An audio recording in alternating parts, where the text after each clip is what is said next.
My dear students, आज का भी जो हमारा टॉपिक है वो काफ़ी ज़्यादा इंटरेस्टिंग एंड इम्पॉर्टेंट होने वाला है। हालांकि जब आप लुईस थ्योरी पढ़े रहे होंगे, हालांकि फर्स्ट ईयर में आपका लुईस थ्योरी नहीं है, इसके पहले आप लुईस थ्योरी पढ़े रहे होंगे, तो उसमें आपने जो कमियां देखी थी, जो मॉलिक्यूल्स का शेप नहीं बता पा रही थी, हमारी ज्योमेट्री नहीं बता पा रही थी, तब हमारे उसको कंफर्म करने के लिए VSEPR है, जिसे आप valence shell electron pair repulsion theory बोलते हैं, वो चीज़ें हम पढ़ेंगे। और इसके बाद VBT होता है, बट आपके सिलेबस के अनुसार VBT पहले दे दिया गया था, हाइब्रिडाइजेशन है, उसके बाद VSEPR दिखाया गया। तो जिस हिसाब से आपका सिलेबस है उस हिसाब से मैं पढ़ा रहा हूँ, उसमें कोई बात नहीं, आपको आगे पीछे पढ़ाया जा सकता है। कारण क्या था समझो। पहले आया था हमारा क्या, जस्ट पहले खोज करने के बाद या बाद में खोज करने की बात इधर नहीं हो रही है, इधर बात हो रही है कि आपकी थियरी एक के बाद दूसरी कौन होनी चाहिए थी। जैसे आपने लुईस थ्योरी देखी, वो किसी भी मॉलिक्यूल के शेप के बारे में नहीं बता पा रहा था, ज्योमेट्री नहीं बता पा रहा था। तब हमारी आई VSEPR जो थी, पूरी की पूरी थियरी शेप एंड ज्योमेट्री से रिलेटेड ही थी। Valence shell electron pair repulsion theory total shape and geometry ही बताती थी। बट जब बात होती थी कॉम्प्लेक्स मॉलिक्यूल की, जब बात आती थी कॉम्प्लेक्स मॉलिक्यूल की, तब यहाँ पर VSEPR भी फेल हो जाती थी। उसके बाद हमारी बाहुबली थियरी आई, जो कि VBT थियरी निकली, वैलेंस बॉन्ड थियरी। और वैलेंस बॉन्ड थियरी की भी कमियां थी, और जो कमियां वैलेंस बॉन्ड थियरी की थी वो हमारी कंप्लीट हुई कहाँ पर जाकर, हाइब्रिडाइजेशन में। तो ऐसा कुछ है। बट आपके सिलेबस के अनुसार पहले VBT था, हाइब्रिडाइजेशन था, उसके बाद VSEPR था। कोई बात नहीं, हम लोग आगे पीछे करके पढ़ लेंगे, कोई ऐसी कोई बात नहीं कि आपको समझ में नहीं आएगा, हर एक पॉइंट समझ में आएगा। बस आपको क्या करना है कि धैर्य बना के हर एक पॉइंट ध्यान से देखना है। VSEPR मैं एक लेक्चर में खत्म नहीं करूंगा, मैं 2 लेक्चर लूंगा इसके लिए। अभी आज का जो लेक्चर होगा वो उसमें हम पास्टुलेट्स ही बात करेंगे, मेनली पास्टुलेट बात करेंगे एंड नोट के कुछ पॉइंट्स बात करेंगे, साथ साथ बेंट रूल भी बात करेंगे। क्योंकि अगर मैं दोनों कंबाइन में करके एक में ही खत्म करना चाहूँ VSEPR, तो लगभग 2 घंटे 2.5 घंटे की क्लास बच जाएगी, और उससे आप बोर हो जाएंगे। और मैं नहीं चाहता कि आपको कोई भी परेशानी हो, आप धीरे धीरे करके सीखें, कंप्लीट सीखें, कोई दिक्कत नहीं होगी। ठीक है, चलो बेंट्स रूल सबसे पहले पढ़ लेते हैं। बेंट्स रूल क्या होता है? VSEPR तो हम पढ़ेंगे, बट आपने जब हाइब्रिडाइजेशन देखा, हाइब्रिडाइजेशन के बाद हमारा एक छोटा सा पॉइंट आता है बेंट्स रूल, जिसको हम VSEPR में ही ऐड कर देंगे, क्योंकि बेंट रूल अलग से बनाते तो 15 मिनट में खत्म हो जाता, कोई मतलब नहीं निकलता। बेंट्स रूल एग्जैक्टली होता क्या है, इसको समझ लेते हैं, धीरे धीरे समझेंगे सब समझ में आएगा। जैसे कोई भी स्ट्रक्चर आप देखते थे, कहते थे कि ये स्ट्रक्चर बेंट हो गया है, बोलते थे कि नहीं ये स्ट्रक्चर बेंट हुआ है। अब बेंट होने का मतलब क्या है, वही चीज बेंट्स रूल में हम पढ़ते हैं। ठीक है, जैसे आप H2O का स्ट्रक्चर देखते हो, ऑक्सीजन में 2 हाइड्रोजन में सीधा सीधा भी लगा सकता था, बट उसमें रिपल्सन होने के कारण वो बेंट होता था, और वही रूल हम बेंट्स रूल में पढ़ने वाले हैं। आपको कुछ ना कुछ आइडिया लग गया होगा कि एग्जैक्टली हम पढ़ने क्या वाले हैं। ठीक, चल बेंट्स रूल में बताया जा रहा है। सबसे पहले आप बेंट्स जी को देख लेंगे, इनका नाम है हेनरी ए बेंट, और इन्होंने इस थ्योरी को खोज की थी 1961 में। इन्होंने बताया था बेंट रूल के बारे में। हालांकि इसके पहले हमारी वैलेंस बॉन्ड थ्योरी भी आ गई थी, इसके पहले हमारी VSEPR भी आ गई थी, बट ये वो थ्योरीज बताती थी कि जैसे कोई भी हमारा लोन पेयर आता है तो वो क्या करता है, रिपल्सन शो करता है और वो बेंट हो जाता है। यहाँ तक तो हमें मालूम था, और ये थ्योरी सही भी हो रही थी। उसमें थोड़ा सा कंसेशन करके इन्होंने एक बेंट रूल निकाल दिया, जो कि बेंट रूल के नाम से जाना जाता था। इन्होंने थोड़ा सा कुछ और उसमें इम्प्रूव किया, बस यही है। उस एक नए रूल में अभी तक हम एक कॉन्सेप्ट पढ़ लेते थे कि हाँ इसमें रिपल्सन होता है, कोई भी अगर लोन पेयर प्रेजेंट होता है तो वो रिपेल कर देता है। जैसे H2O में 2 ऑक्सीजन है, तो ऑक्सीजन में H2O में 2 हाइड्रोजन, 1 ऑक्सीजन है, ऑक्सीजन पर 2 हमारे लोन पेयर उपस्थित है, तो वो क्या करते हैं, हाइड्रोजन को रिपेल करते हैं। तो वो चीज़ हम जानते थे। इन्होंने क्या किया, थोड़ा सा इंप्रूवमेंट करके उसके बारे में बताया कि एग्जैक्टली बेंट होता कैसे है, वो बताया इन्होंने। पढ़े इसके बारे में। This rule was stated by Henry A bent. ये रूल हेनरी ए बेंट, जो कि आपको यहाँ पर दिख रहे हैं, हेनरी ए बेंट के द्वारा खोजा गया इन 1961। मतलब ये रूल हेनरी ए बेंट के द्वारा दिया गया 1961 में। अकॉर्डिंग टू दिस रूल, इस रूल के अनुसार इन्होंने बताया क्या, ध्यान से समझेंगे। इस रूल के अनुसार इन्होंने बताया कि atomic s character concentrates in orbital directed towards electropositive substitute. इसको मैं अभी के लिए नहीं समझा रहा हूँ, ध्यान से समझना, इसको मैं थोड़ी देर में आप खुद बताओगे इसकी। अभी काफ़ी स्टूडेंट सोच रहे होंगे कि ये क्या है, मतलब atomic s character concentrate in orbital directed towards electropositive substitute, समझ ही नहीं पा रहे होंगे। समझ ही नहीं पा रहे होंगे। अभी मैं इसके लिए इसको थोड़ा सा स्किप करता हूं, कुछ अपने तरफ से मैं ऐड किया हूं, वो चीजें मतलब अपने लैंग्वेज में मैं बताने की कोशिश किया हूं, वो चीज समझने के बाद आप इस थियरी को जो इन्होंने दिया था आप खुद पढ़ के सुनाओगे। अदरवाइज ये याद नहीं होता किसी भी स्टूडेंट को, बहुत प्रॉब्लम होती है स्टूडेंट को याद होने में। ये पता नहीं atomic gas character concentrate in orbit directed towards electropositive substituent, भूल जाते हैं, छोटा सा है लेकिन भूल जाता है बहुत तेजी से। बट क्या है कि जब आप अपनी भाषा में समझ लेंगे, एग्जैक्टली इनके कहने के अनुसार हम जब अपनी भाषा में चेंज कर देंगे तब आप खुद ब खुद इसको बताओगे। एग्जैक्ट मतलब समझ में आना चाहिए, आपको रटना नहीं है। आपको क्या करना है कि सिर्फ कोई भी कॉन्सेप्ट हो वो आपको सीखना है, जिसे आप खुद की भाषा में एक्सप्लेन कर सकते हो। बस अभी के लिए मैं इसको स्किप करूं, अभी तुरंत फिर समझाऊंगा मैं अपनी भाषा में समझाने के बाद। एग्जैक्टली देखिएगा ध्यान से। Bent rule explain the relationship between orbital hybridization of central metal atom in molecule and electronegativity of substituent. मतलब ये क्या कह रहा है, ध्यान से समझिएगा। पहली बात तो बेंट्स रूल किसके किसके बीच में रिलेशन शो करता है, पहले तो ये हमें मालूम होना चाहिए।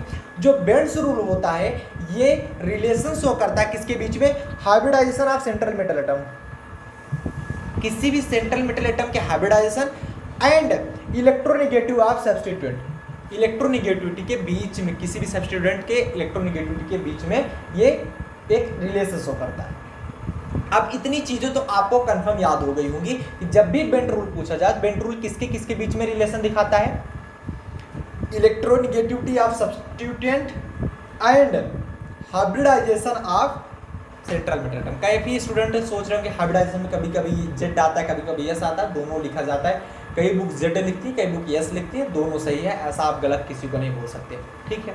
नहीं तो काफ़ी स्टूडेंट कहते हैं नहीं सर हमारे वाले में तो जेड है, आप एस लिखे हैं, या फिर आप जेड लिखे हो मेरे में एस है। तो अलग अलग बुक का लिखने का मेथड अलग अलग है, आप गूगल पर भी सर्च करेंगे हाइब्रिडाइजेशन में जेड और हाइब्रिडाइजेशन एस करके दिखाता है, ठीक है, चाहे जो आप यूज़ कर सकते हो। यहाँ तक क्लियर हो गया। किसी भी सेंट्रल मेटल एटम के हाइब्रिडाइजेशन और उसके कॉन्स्टिट्यूएंट के इलेक्ट्रोनेगेटिविटी के बीच में एक रिलेशन शो करती है, ये हमारी बेंट थियरी, ठीक है, बेंट रूल। अब ये कह क्या रहा है कि s orbital closer to the nucleus to the percentage s character in hybrid orbital increases its electronegativity increases too hence directed towards more electropositive group. मतलब क्या कह रहा है, ध्यान से समझिएगा। जो s ऑर्बिटल होते हैं वो न्यूक्लियस के पास होते हैं, ये तो कह रहा है ना, s orbital closer to the nucleus, s orbital nucleus के पास होते हैं। जब s ऑर्बिटल न्यूक्लियस के पास होंगे तो percentage s character hybrid orbital increases, किसी भी हाइब्रिड ऑर्बिटल का परसेंटेज s कैरेक्टर इंक्रीज होगा कि नहीं होगा, होगा कि नहीं होगा, बिल्कुल होगा। मैं दिखा भी रहा हूं कैसे होता है। एंड जब परसेंटेज s कैरेक्टर इंक्रीज होगा तो उनकी इलेक्ट्रोनेगेटिविटी भी इंक्रीज होगी। यही बता रहा है कि किसी भी आप मॉलिक्यूल ले लो, हाइब्रिड ऑर्बिटल ले लो, उसमें जो s ऑर्बिटल होते हैं वो न्यूक्लियस के पास होते हैं, p दूर होता है, d और दूर या सबसे ज्यादा दूर। तो s पास होते हैं, जो पास होगा तो उसका परसेंटेज s कैरेक्टर ज्यादा होगा, जिनका परसेंटेज s कैरेक्टर ज्यादा होगा उनकी इलेक्ट्रोनेगेटिविटी भी ज्यादा होगी, और जिनकी इलेक्ट्रोनेगेटिविटी ज्यादा होगी वो इलेक्ट्रोपॉजिटिव की तरफ शिफ्ट हो जाएंगे। इनके कहने के अनुसार ये है। आप अगर उस छोटे से परिभाषा को नहीं याद रखोगे, अकॉर्डिंग टू दिस रूल करके आप इसे लिख सकते हो। मैं यही चीज आपको बताने की कोशिश कर रहा था, वो चीज नहीं समझ में आ रहा, आप इसको समझो, आप इसको लिखो कि ये किसके किसके बीच में रिलेशन दिखाता है और एग्जैक्टली कह क्या रहा है। मेरी बात समझिएगा। अगर मैं आपको दे दूं sp और sp3, इन दोनों में परसेंटेज आयनिक कैरेक्टर मैं पूछ लूँ, या फिर sp3d2, कौन सा किसका परसेंटेज आयनिक कैरेक्टर ज़्यादा होगा। इसमें दो ऑर्बिटल पार्टिसिपेट किए हैं तो 100/2 50% आएगा percentage s character.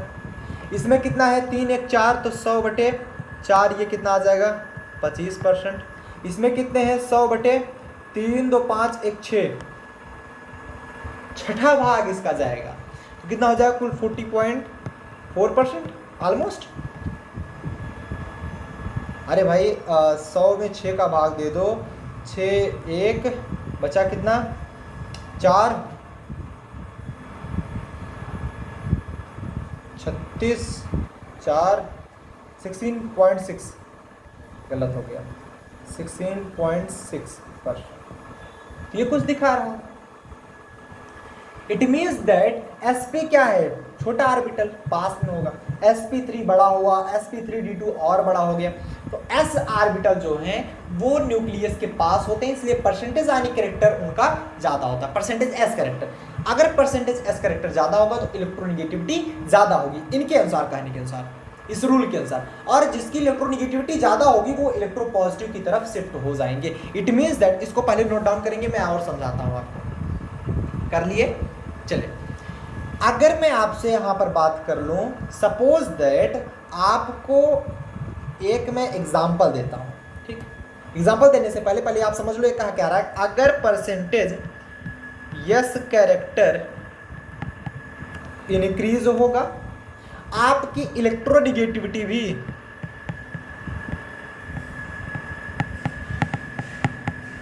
Also increase, मतलब इसकी इलेक्ट्रोनेगेटिविटी भी हमारी इंक्रीज हो। अगर परसेंटेज एस कैरेक्टर इंक्रीज हुआ, इलेक्ट्रोनेगेटिविटी इंक्रीज होगी। इसके कहने के अनुसार यही है।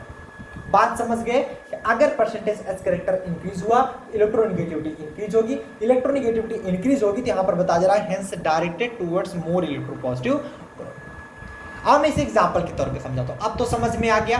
अगर आपको बेंट रूल दे दिया जाए तो आप सबसे पहले क्या लिखोगे, आप लिखोगे बेंट रूल जो है वो hybridization of central material term और इलेक्ट्रोनेगेटिविटी ऑफ सब्स्टिट्यूएंट के बीच में रिलेशन शो करता है। और इसके अनुसार s orbital closer to the nucleus, s orbital nucleus के क्लोजर होते हैं, hence percentage s character of s orbital increases also increases and electronegativity also increases. जैसे जैसे परसेंटेज एस कैरेक्टर इंक्रीज होगा वैसे वैसे आपकी इलेक्ट्रोनेगेटिविटी भी इंक्रीज होगी।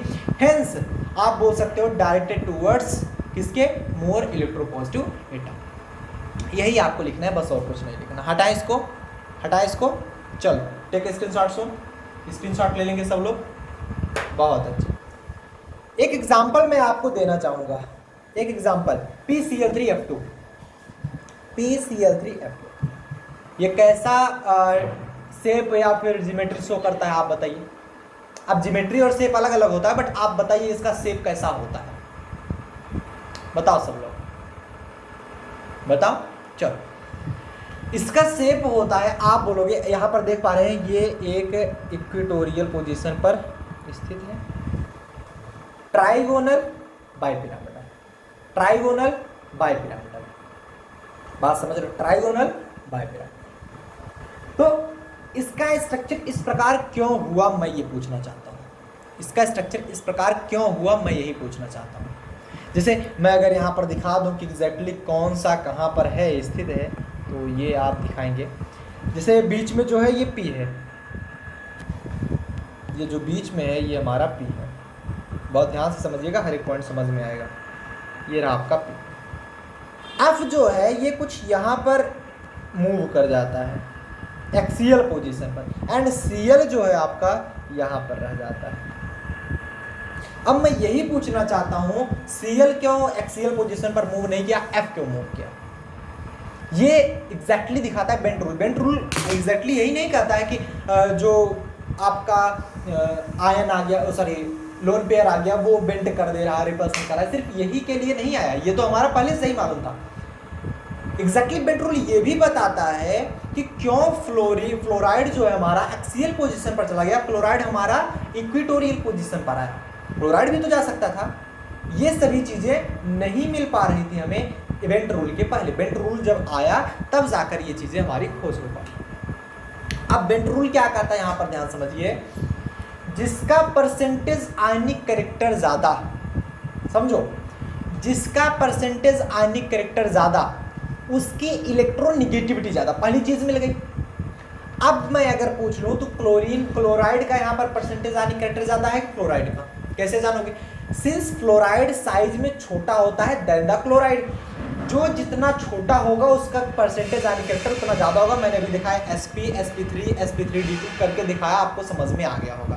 क्योंकि s ऑर्बिटल पास होते हैं, जो जितना पास होगा उसका परसेंटेज आयनिक कैरेक्टर उतना ज्यादा होगा। सबसे पहली चीज तो क्लोराइड बड़ा है कि फ्लोराइड बड़ा है? फ्लोराइड छोटा है क्लोराइड की अपेक्षा, तो फ्लोराइड छोटा है तो वो न्यूक्लियस के पास होगा।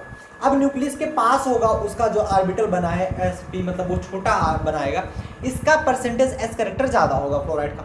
जब परसेंटेज s कैरेक्टर ज़्यादा होगा तो आप बोल सकते हो इसको इलेक्ट्रोनिगेटिविटी भी ज़्यादा होगी। जब फ्लोराइड की इलेक्ट्रोनिगेटिविटी ज़्यादा होगी, बात समझिएगा, जब फ्लोराइड की इलेक्ट्रोनिगेटिविटी ज़्यादा होगी, it moves toward the electropositive, मतलब अब ये क्या करेंगे, ये मूव कर जाएंगे किससे, एक्सियल पोजीशन पर। ये मूव कर रहे हैं किस पर, एक्सियल पोजीशन पर,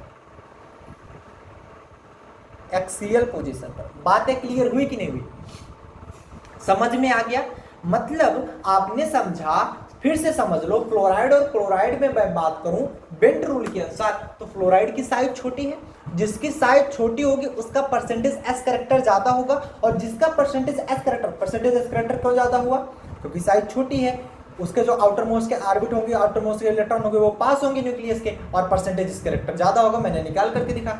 अब परसेंटेज एस कैरेक्टर जिसका ज्यादा, उसकी इलेक्ट्रोनिगेटिविटी ज्यादा, and it moves towards the electropositive atom, और ये मूव्स कर जाते हैं इलेक्ट्रोपॉजिटिव एटम पे, इसलिए ये एक्सियल पोजीशन पर हुए। और क्लोराइड का इलेक्ट्रोनिगेटिविटी कम है, इसलिए it moves towards the electronegative atom, और ये मूव कर गए, आप देख सकते हैं इक्वेटोरियल पोजीशन पर, ये मूव कर गए इक्वेटोरियल पोजीशन। बोलो हाँ या ना? बातें समझ में आई? बेंट रूल एग्जैक्टली कह क्या रहा था, समझ में आ गया? नोट डाउन कर लो सब लोग, टेक स्क्रीनशॉट्स, टेक स्क्रीनशॉट्स, हटाएं, बहुत अच्छा। नेक्स्ट अब हम बात करते हैं VSEPR theory, valence shell electron pair repulsion theory. हम इसके बारे में आज, जैसा कि मैंने बताया, पास्टुलेट चर्चा करेंगे एंड नोट के कुछ पॉइंट्स हम चर्चा करेंगे इसमें। सबसे पहले पास्टुलेट देखेंगे इसमें, ठीक है? उससे भी पहले VSEPR आने का कारण क्या था वो भी हम लोग देखेंगे। वाई VSEPR कम, क्यों VSEPR आया हमारा, ठीक? चलो सबसे पहले VSEPR में देखेंगे। VSEPR को बोलते हैं क्या? V for valence, S for shell, E for electron, P for pair, R for repulsion, T for theory. Valence shell electron pair repulsion theory, valence shell electron pair repulsion theory, याद हुआ? Valence shell electron pair repulsion theory. V for valence, मेरे साथ बोलो, S for shell, E for electron, P for pair, R for repulsion, T for theory. बस valence shell electron pair repulsion theory. चलो आगे चलते हैं। वाई VSEPR थ्योरी, क्यों आई VSEPR theory, आने का कारण क्या बना? हालांकि इससे पहले हमारी लुईस स्ट्रक्चर आई हुई थी, बट क्या ऐसा कारण था कि हमारी VSEPR को आना पड़ा, VSEPR की खोज करनी पड़ी? अब देखो, जैसे Lewis concept could not explain shape of the molecule. Lewis concept जो था वो शेप के बारे में एक्सप्लेन नहीं कर पा रहा था। लुईस कॉन्सेप्ट जो था, it doesn't explain the shape of molecule, किसी भी मॉलिक्यूल के शेप के बारे में लुईस थ्योरी नहीं बता पा रही थी। अब लुईस थ्योरी शेप नहीं बता पा रही थी, इसलिए आया हमारा क्या? VSEPR। अब शेप बताने का मतलब क्या है? जैसे NH3 की अगर मैं बात करूं, यहां पर देखो NH3 है, NH3 क्यों, ये देख पा रहे हो ना, NH3 है ना, यानी कि दो यहाँ पर आपके लोन पेयर आ जाते हैं और 3 हाइड्रोजन से ये कनेक्टेड है, ये हाइड्रोजन हाइड्रोजन हाइड्रोजन, ये हाइड्रोजन से कनेक्टेड है। अब NH3 क्यों पिरामिडल शो करता है? पिरामिडल शो करता है, ठीक। यहाँ पर लोन पेयर्स भी आ रहे थे, देख पा रहे हैं, लोन पेयर्स भी आ रहा है, ये पिरामिडल शो कर रहा है। H2O जैसे हो गया हमारा, ये ऑक्सीजन, ये हाइड्रोजन, ये हाइड्रोजन, इसके पास दो यहाँ पर क्या हो जाते हैं, और ये हमारा बेंट स्ट्रक्चर शो कर रहा है H2O। कैसा? Bent structure. ऐसा क्यों शो कर रहा है ये नहीं बता पा रहा कि H2O बेंट ही क्यों हुआ, लीनियर क्यों नहीं हुआ H2O लीनियर क्यों नहीं हुआ? जैसे NH3 हुआ तो ये क्यों पिरामिडल हो गया, ट्राइगोनल क्यों नहीं हुआ? तो इस प्रकार ये नहीं कंफर्म कर पा रहा था और इसके बारे में नहीं बता पा रहा था हमारा कौन सा? Lewis theory. लुईस थ्योरी के यहाँ पर एक प्रकार से मिल गए कि ये नहीं बता पा रहा, फेल हो जा रही थी लुईस थ्योरी। फिर आई हमारी VSCPR, क्या एक्सप्लेन करने के लिए? Shape and symmetry. एक बार नोट करेंगे, हम लोग आगे चलते हैं, ठीक है। VSCPR थ्योरी पढ़ने के लिए सबसे पहले इन दो महानुभावों को देख लेंगे। हालांकि यहाँ पर क्वालिटी बहुत लो है, बिकॉज ये भी बहुत दिन पहले के हो चुके हैं, तो उतनी अच्छी क्वालिटी में हमें मिला नहीं। VSCPR थ्योरी क्या है, थोड़ा समझने की कोशिश कीजिएगा, दिख रहा होगा सबको text. Valence electron pair repulsion theory, इसको खोजा कौन था? सिडविक। कौन कौन खोजा था इसको? Sidgwick and Powell. मैं नाम लिख देता हूं सबका, सिडविक, जिसे आपको आराम से दिख रहा है ना, सिडविक एंड पावेल इन 1940। कहाँ पर? ऑक्सफोर्ड यूनिवर्सिटी में।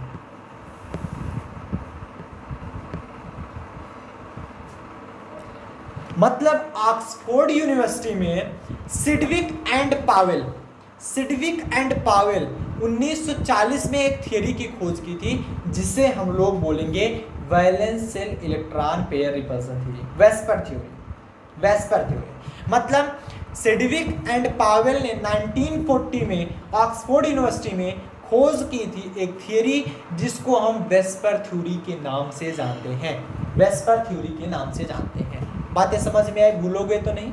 चलो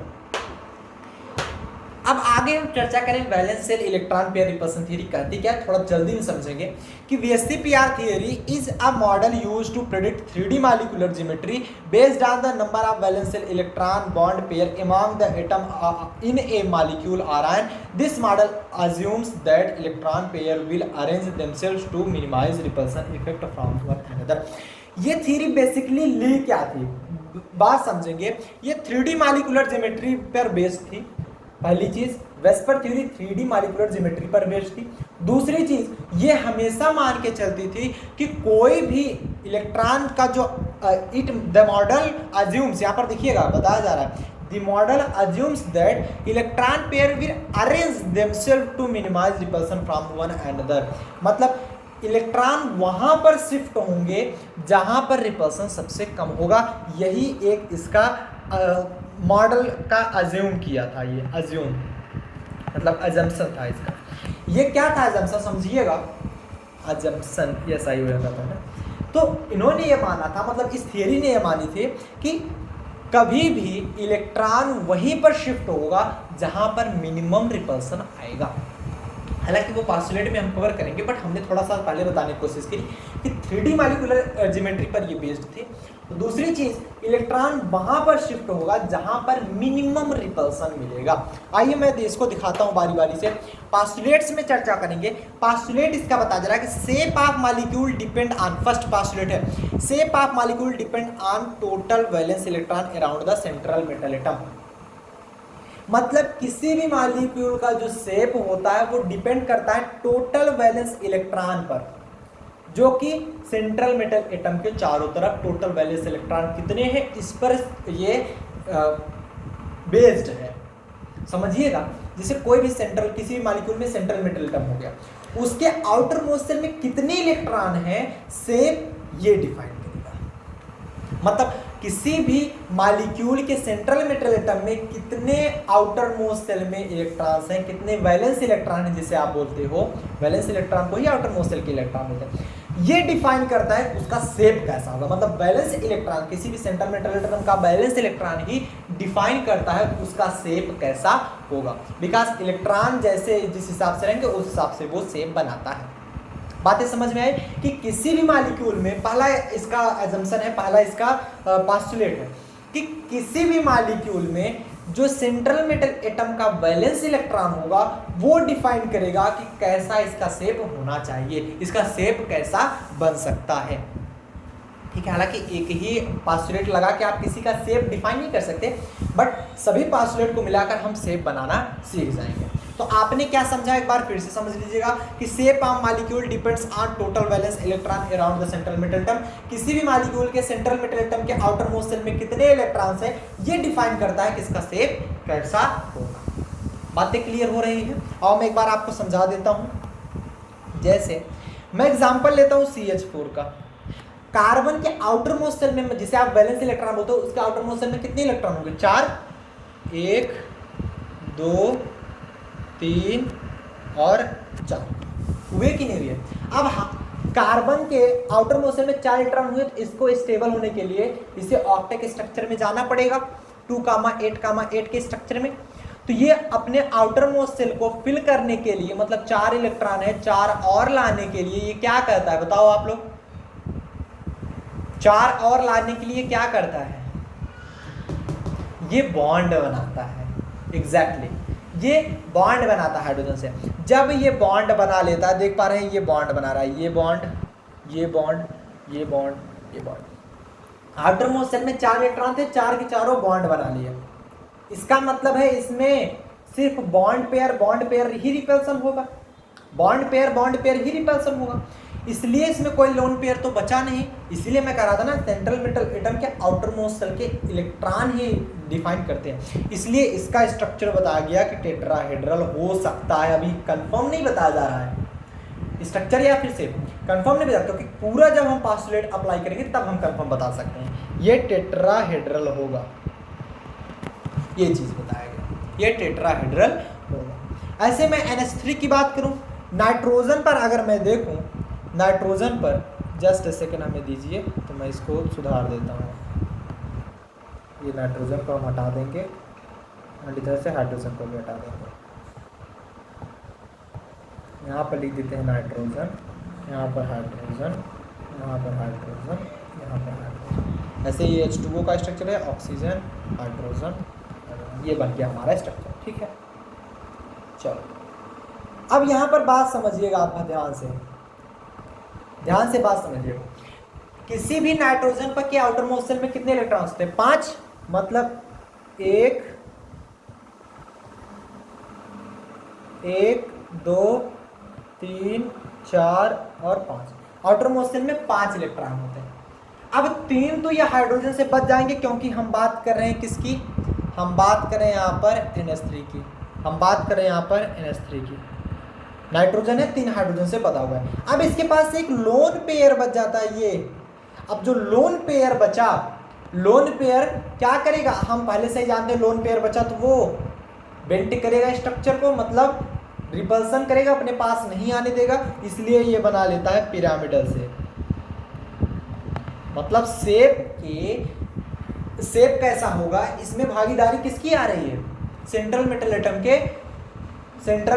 के वैलेंस इलेक्ट्रॉन की। बात समझ रहे हो? ऐसे में ऑक्सीजन की बात करूं, ऑक्सीजन में आउटर मोस्ट सेल में कितने इलेक्ट्रॉन्स होते हैं ये बता दो। ऑक्सीजन के आउटर मोस्ट सेल में 1 2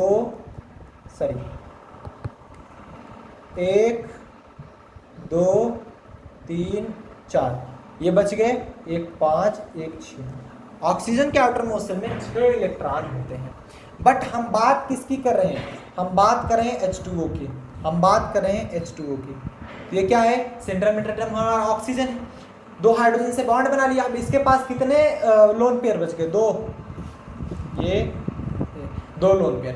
अब 2 लोन पेयर बच गया तो वो बहुत ज़्यादा रिपल्सन शो करेंगे, इसलिए ये स्ट्रक्चर बन जाता है बेंट स्ट्रक्चर। तो एक प्रकार से देखा जाए कि इसके स्ट्रक्चर में भागीदारी ले रहा है कौन? Balance electron. सो इतना नोट डाउन करेंगे। उम्मीद करते हैं यहाँ तक समझ पा रहे होंगे आप लोग। समझ पाए? क्लियर है? सबको समझ में आया? चलो हटा दें, बहुत अच्छा। नेक्स्ट अगर बात करें दूसरे पास्टुलेट की कि valence electron repel one another due to same charge. जो वैलेंस इलेक्ट्रॉन होते हैं वो आपस में एक दूसरे को रिपेल करते हैं ड्यू टू सेम चार्ज होने के कारण, क्योंकि अगर इलेक्ट्रॉन ही होंगे तो आपस में क्या होगा? रिपल्सन होगा। इट मीन्स दैट मैं यहाँ पर अगर आपको शो करा दूँ, हाइड्रोजन के बीच बॉन्ड पेयर है, बॉन्ड पेयर देख पा रहे हैं?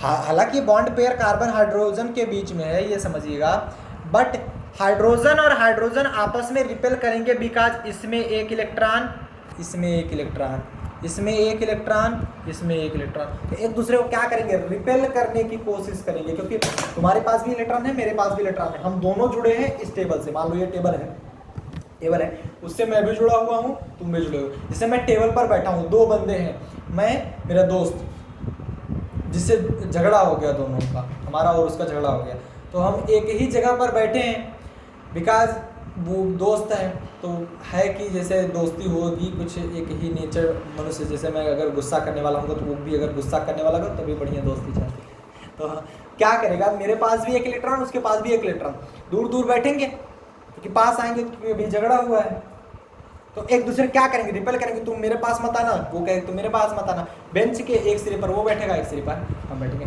तो क्या होगा, रिपल्सन होगा सेम चार्ज के कारण, सेम चार्ज के कारण रिपल्सन होता है। डिफरेंट चार्ज अगर होते, क्योंकि किसी के पास अगर पॉजिटिव होता तो वो अट्रैक्शन होता, पॉजिटिव यहाँ पर आने की जरूरत नहीं क्योंकि वैलेंस इलेक्ट्रॉन है यार, समझो, समझ पाए। मतलब दूसरा क्या कहा कि वैलेंस इलेक्ट्रॉन के कारण, क्योंकि आउटर मोस्ट सेल में वैलेंस इलेक्ट्रॉन होते हैं तो उसमें आपस में रिपल्सन शो करने लगता है, ठीक है। तीसरी चीज electrons occupy at certain distance to minimize repulsion.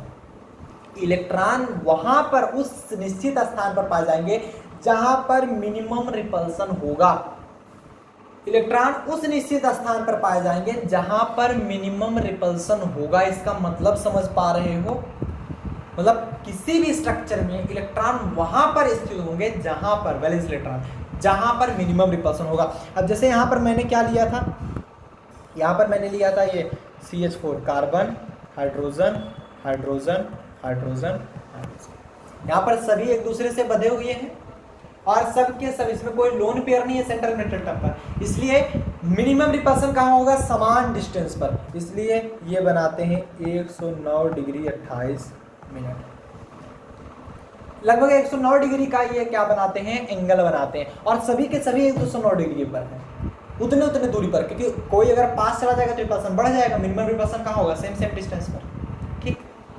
ऐसे H2O के लिए देख लो, ये रहा ऑक्सीजन, ये रहा हाइड्रोजन, ये रहा हाइड्रोजन। ऑक्सीजन अगर देखेंगे, जैसे ऑक्सीजन, ये रहा ऑक्सीजन, ठीक। इसके लिए अगर देखेंगे, क्योंकि इसमें 2 इलेक्ट्रॉन्स और हैं, 2 लोन पेयर और हैं, इसमें क्या होगा, लोन पेयर क्या करेगा, एक दूसरे को रिपेल करेगा, लोन पेयर बहुत ज़्यादा रिपल्सन होता है, तो ये बॉन्ड को और ज़्यादा रिपेल कर देंगे, तो इसमें जहाँ सबसे मिनिमम रिपल्सन मिलेगा वहाँ पर ये स्थित हो जाते हैं। तो ये कुछ ऐसा होता है, देखो ये लोन पेयर यहाँ पर होगा, ये लोन पेयर यहाँ पर होगा, और रिपल्सन कहाँ पर हो रहा है, ध्यान से समझिएगा। एक तो रिपल्सन इनके बीच हो रहा है, लोन पेयर बॉन्ड पेयर, एक रिपल्सन इनके बीच हो रहा है, लोन पेयर बॉन्ड पेयर, और एक रिपल्सन इनके बीच हो रहा है, लोन पेयर के बीच में, और एक रिपल्सन इनके बीच भी तो हो रहा है, बॉन्ड पेयर। तो जिस हिसाब से जो ज़्यादा पावरफुल होगा वो ज़्यादा रिपेल कर पाएगा, जो कम पावरफुल होगा वो कम रिपेल कर पाएगा। एक समय ऐसा आएगा कि वो मॉलिक्यूल कहीं पर जाकर स्थित हो जाएंगे और फाइनली हमारा बन जाएगा, इलेक्ट्रॉन हमारे स्थित हो जाएंगे और फाइनली हमारा स्ट्रक्चर तैयार हो जाएगा। तो इसके अनुसार इलेक्ट्रॉन्स वहां पर, अभी मैं बताऊंगा कौन सा ज्यादा रिपल्सन शो करता है, लोन पेयर या लोन पेयर बॉन्ड पेयर, तो बैठे रहो समझाएंगे। इसके अनुसार इलेक्ट्रॉन वहां पर स्थित होंगे जहां पर रिपल्सन सबसे कम होगा, जहां पर रिपल्सन सबसे कम होगा, ये मैंने पहले ही बता दिया था। चलो नेक्स्ट अगर हम बात करें, फोर्थ पास्टुलेट कि multiple bond is treated as single super bond. Multiple bond को ये कभी मल्टीपल बॉन्ड नहीं समझता, कौन, वेस्पर थ्योरी। वेस्पर थ्योरी में अगर मल्टीपल बॉन्ड आ गए, 2 बॉन्ड आ गए, तो मतलब ये एक स्ट्रॉन्ग बॉन्ड के रूप में माना जाता है, सुपर बॉन्ड के रूप में माना जाता है। ये डबल बॉन्ड या ट्रिपल बॉन्ड कभी नहीं कंसीडर करता। ये यही जानता है कि कोई भी 2 मॉलिक्यूल अगर एक रस्सी से बंधे हैं तो वो है ठीक है बंधे हैं, अगर वो 2 रस्सी से बंधे हुए हैं तो भी मतलब बंधे ही हैं, बस यही मानता है, वो स्ट्रांगली बंधे हुए हैं बस। जैसे इसमें क्या था, ये 2 मॉलिक्यूल हैं आपके, ये एक मॉलिक्यूल ये है, एक मॉलिक्यूल मान लो इसका नाम मैं ए दे दूं, इसका नाम बी दे दूं, तो इनके बीच 2 रस्सी लगी हुई है, एक रस्सी ये, एक रस्सी, 2 रस्सी से ये बंधे हुए हैं। अब ये जब 2 रस्सी से बंधे हुए हैं तो ये कभी नहीं बोलेगा कि double bond, triple bond, single bond, इसके बारे में ये चर्चा नहीं करता। इसके मानने के अनुसार कि अगर ये बंधे हुए हैं 2 रस्सी से, जैसा कि मैंने दिखाया ए और बी 2 रस्सी से बंधे हुए यहाँ पर देख पा रहे हैं, तो ये दिखाता है कि ये एक स्ट्रॉन्ग बॉन्ड से बंधे हुए हैं, यहाँ पर देख पा रहे हैं ये एक स्ट्रॉन्ग बॉन्ड से बंधे हुए हैं, बस यही है, और कुछ शो नहीं करता, ये एक स्ट्रॉन्ग बॉन्ड से बंधे हुए हैं, इसके कहने के अनुसार यही है। इसके कहने के अनुसार यही है कि ये जो है ये एक स्ट्रॉन्ग बॉन्ड से बने हुए हैं। इसीलिए मैंने दिखा दो पतले पतले बॉन्ड से उसको मिला के एक मोटी, मतलब दो पतली रस्सियां हैं, दो एटम को बांधना है, दो पतली रस्सियां हैं, जैसे एक रस्सी दो रस्सी, ठीक है। दो रस्सी अलग अलग करके बांधोगे तो वो कमजोर पड़ेगी। दोनों रस्सियों को एक दूसरे में लपेट दो, एक ही रस्सी बन जाएगी, सुपर बॉन्ड बन जाएगा, और एक ही रस्सी मानी जाएगी बट वो सुपर बॉन्ड होगा। ये यही मानता है, ठीक है। इसके पास्टुलेट एक बार फिर से हम दो लोग देख लेंगे। सबसे पहला पास्टुलेट क्या बोल रहा है कि shape of molecule depend upon total number of valence electron in outermost shell in central metal टब। सेंट्रल मेटल टब पर कितने वैलेंस इलेक्ट्रॉन है, ये डिफाइन करता है कि आपका शेप कैसा होगा। दूसरी चीज ये दिखाता है valence electron repel one another due to same charge. Same charge होने के कारण जो वैलेंस इलेक्ट्रॉन होते हैं, जैसे हाइड्रोजन के इलेक्ट्रॉन हाइड्रोजन हाइड्रोजन के बीच में रिपल्सन होगा, वैलेंस इलेक्ट्रॉन के सेम होने के कारण, इसलिए ये रिपल्सन शो करते हैं। नेक्स्ट ये शो करता है कि electron occupy at certain distance to minimize repulsion. Electron वहां पर प्राप्त होंगे जहां पर आपका मिनिमम रिपल्सन शो करेगा। एंड नेक्स्ट हम बात करेंगे multiple bonds is treated as single super bond. दो रस्सी है तो उसको दो अलग अलग रस्सी न बनाकर ये एक ही रस्सी बना देता है, उसको लपेट करके और मजबूत रस्सी बना देता है। इसके कहने के अनुसार ये है। तो ये रहा हमारा वेस्पर थ्योरी। आगे चलते हैं, कुछ नोट का पॉइंट देखते हैं।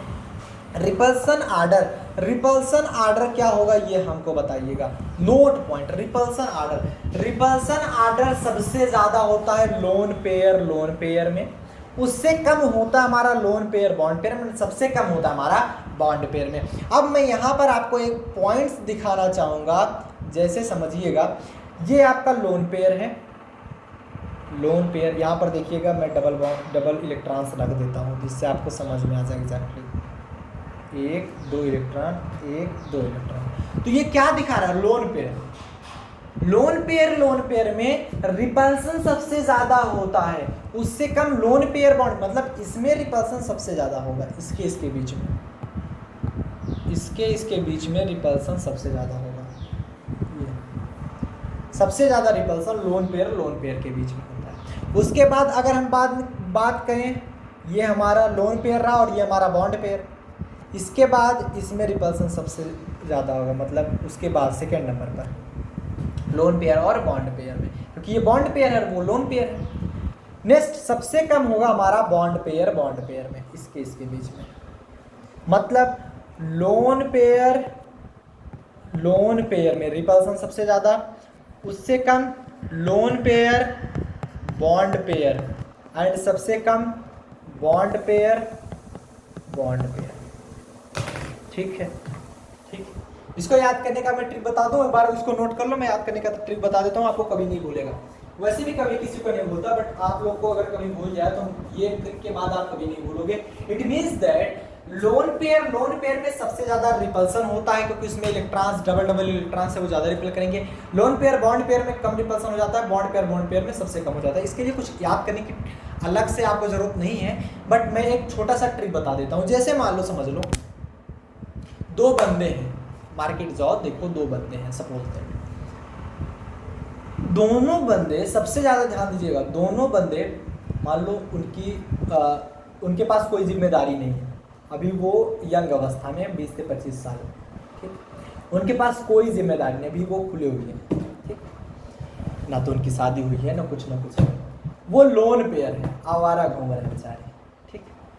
अब अगर झगड़ा होगा दो लोगों में, तो रिपल्सन सबसे ज्यादा किस में होगा, सबसे ज्यादा झगड़ा कौन करेगा, लोन पेयर जो खाली होंगे, जिनके पास जिम्मेदारी कम होगी। एग्जैक्टली यार, समझ रहे हो ना, जिम्मेदारी कम है तो वो आप शुरू में ही देखते होगे, कॉलेज टाइम में आप लड़ाई करते होगे ना, बट आफ्टर इट आप अपने पापा को देखो लड़ाई करते हुए ज़्यादा, बहुत वो टालने की कोशिश करते हैं। एग्जैक्टली वो भी अपने कॉलेज टाइम में लड़ाई करते थे, ऐसा नहीं है वो आज सीधे हैं, पहले भी सीधे थे, बहुत कम ऐसा चांस होता है।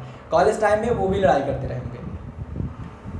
अपने दादाजी को देख लो, हालांकि वो पावर नहीं रह जाएगी, मैं बात समझता हूँ, वहाँ तक मत जाओ, बट अपने पिताजी को देख लो, वो ज़्यादातर सोचते हैं कि इससे बचो, बट आप लोग बचते हो नहीं। वो कोई अगर एक थप्पड़ क्या अगर आपको कुछ बोल भी दिया तो मार पीट पे तैयार हो जाते हो, बिकॉज आपके पास जिम्मेदारी कम है, आप नहीं समझते हो उस चीज़ों को। तो सबसे ज़्यादा रिपल्सन कौन शो करेगा, जिसके पास जिम्मेदारी कम होगी। अब दो लोग ऐसे हैं जिनके पास एक के पास जिम्मेदारी है ऑलरेडी, उसके घर की, परिवार की सारी जिम्मेदारी है, और एक ऐसा बंदा है जिसके पास कोई जिम्मेदारी नहीं, तो उनके बीच रिपल्सन उतना ज़्यादा होगा, क्योंकि अगर तुम एक थप्पड़ भी उसको मार दोगे, क्योंकि उसके पास जिम्मेदारी है, वो समझता है कि आगे जाने से प्रॉब्लम हो सकती है, वो उससे पीछे वहाँ पर नहीं जाएगा, वो सोचेगा चलो ठीक है हो गया जाने दो, वो बचाने की कोशिश करेगा। एग्जैक्टली ठीक। यहाँ पर कम हुआ, सबसे कम कहाँ पर होगा, दोनों बंदे के पास जिम्मेदारी है ज़्यादा, तो दोनों लड़ने की कोशिश ही नहीं करेंगे, वो सोचेंगे कि प्रेम से रहें, हर चीज़ रहे, कोई दिक्कत नहीं है, कोई भी चीज़ हो हम हैंडल कर लेंगे, वो नहीं करना चाहेंगे। तो इसलिए लोन पेयर में रिपल्सन सबसे ज़्यादा, उससे कम repulsion lone pair bond pair में, एंड सबसे कम रिपल्सन आता है हमारा कहाँ पर, बॉन्ड पेयर में। आया ना समझ में सबको, बहुत बढ़िया। नेक्स्ट अगर मैं बात करूं ज्योमेट्री एंड शेप की, अभी तक सब लोग समझते होंगे ज्योमेट्री शेप एक ही है, नहीं, ज्योमेट्री शेप डिफरेंट होता है, मेरी बात समझना, ज्योमेट्री शेप डिफरेंट होता है। ज्योमेट्री जो होता है lone pair plus bond pair होता है, ज्योमेट्री जो होता है lone pair plus bond pair, lone pair और बॉन्ड पेयर दोनों से मिलकर ज्योमेट्री बनती है।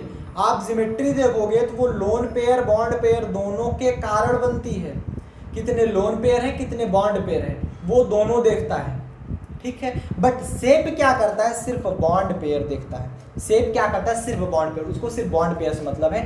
शेप डिफाइन करेगा कि शेप क्या है, बॉन्ड पेयर कितने हैं, उस हिसाब से वो शेप तुरंत बता देता है इसका शेप इतना होगा। आगे नेक्स्ट लेक्चर में हम बात करेंगे शेप और ज्योमेट्री, क्या ज्योमेट्री है क्या शेप है किसका, तो वो हम आगे चैप्टर में बात करेंगे। बट यहाँ पर क्या है, नेक्स्ट सेशन में यहाँ पर हम बात कर रहे हैं कि जो शेप है वो सिर्फ देखता है बॉन्ड पेयर को, ज्योमेट्री देखता है हमारा bond pair plus lone pair. याद कैसे करें, ज्योमेट्री कैसे जानेंगे, अगर मान लो कुछ टाइम बाद हम भूल गए तो, लेकिन हम तुम्हें भूलने नहीं देंगे, टेंशन मत लो। देखो याद करने का तरीका है ज्योमेट्री एंड शेप। देखो ज्योमेट्री बड़ा है कि शेप है बड़ा है, ये बताओ, ज्योमेट्री बड़ा है कि शेप बड़ा है? ज्योमेट्री, इसमें शब्द ज्यादा है ना, ज्योमेट्री तो मतलब ये ज्यादा लेगा, lone pair plus bond pair. Shape छोटा है, बॉन्ड पेयर एक ही लेगा, लोन पेयर तो लेगा ही नहीं। शेप लोन पेयर से थोड़ी डिफाइन होता है, आप अपने दिमाग से समझो। तो इसलिए हमेशा याद रखना, क्योंकि लोन पेयर होगा, अगर आप बॉन्ड पेयर छोड़ दो, H2O का स्ट्रक्चर बेंट होता है, H और H को बॉन्ड पेयर बनाते रहे हैं वो छोड़ दो, ऑक्सीजन से हाइड्रोजन जो बन रहे हैं वो बॉन्ड पेयर बना रहे हैं, उसको छोड़ दो। ऑक्सीजन का जो लोन पेयर है उसको देखोगे तो थोड़ी वो स्ट्रक्चर बता पाएगा, नहीं बता पाएगा। यही मैं बताने की कोशिश कर रहा हूं, ज्योमेट्री बड़ी है, ज्योमेट्री इसलिए वो lone pair plus bond pair दोनों वहां पर दिखा रहे हो। आपका शेप छोटा है तो इसलिए आप क्या दिखा रहे हो, सिर्फ बॉन्ड पेयर। बातें समझ में आ गई, क्लियर हो गया। चलो नेक्स्ट और भी एक पॉइंट है कि अगर आपका लोन पेयर किसी भी मॉलिक्यूल में लोन पेयर ना मिले, मान लो लोन पेयर ना मिले, तो बॉन्ड पेयर ज्योमेट्री और शेप हमारा बराबर हो जाएगा, ठीक। यहीं से देखेंगे नेक्स्ट पॉइंट हमारा जो होगा यही होगा।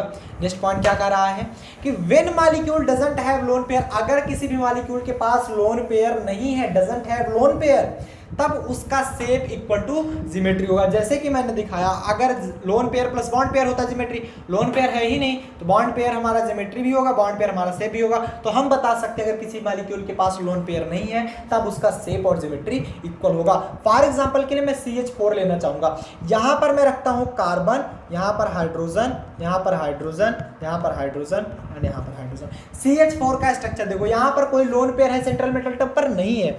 जब कोई भी लोन पेयर नहीं है सेंट्रल मेटल एटम पर, तब आप कहना चाहोगे कि इसका शेप जो होता है, शेप जो होता है वो भी हमारा टेट्राहेड्रल होता है, टेट्राहेड्रल होता है। एंड जो ज्योमेट्री निकल के आती है हमारी, ज्योमेट्री निकल के आती है वो भी टेट्राहेड्रल निकल के आती है।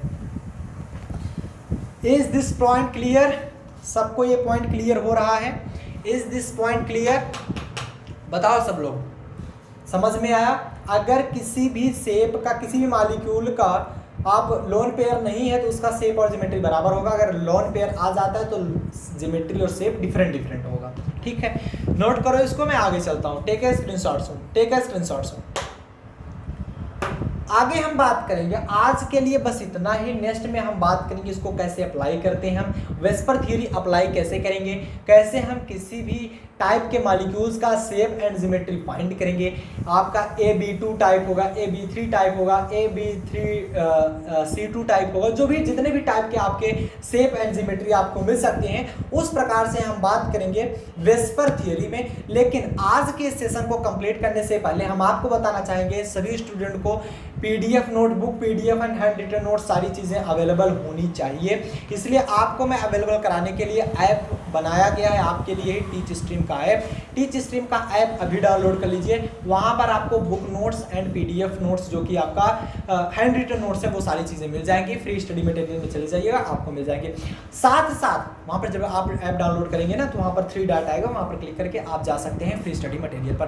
साथ साथ अगर आप कंप्लीट बैच ज्वाइन करना चाहते हैं तो कंप्लीट बैच आपका जो BSc फर्स्ट ईयर का बैच है, BSc फर्स्ट ईयर का कंप्लीट बैच वो ऑलरेडी स्टार्ट कर दिया गया है। जैसा कि मैंने बताया ऑफर सिर्फ 20 अगस्त तक है, 20 अगस्त 20 अगस्त तक ऑफर है। 20 अगस्त तक अगर आप BSc फर्स्ट ईयर का फिजिक्स, केमिस्ट्री, मैथ के तीनों सब्जेक्ट पढ़ना चाहते हैं, पूरे होल ईयर कंप्लीट ईयर पढ़ना चाहते हैं तो वो सिर्फ 1999 रुपीज़ में आपको दिया जा रहा है पूरे साल के लिए।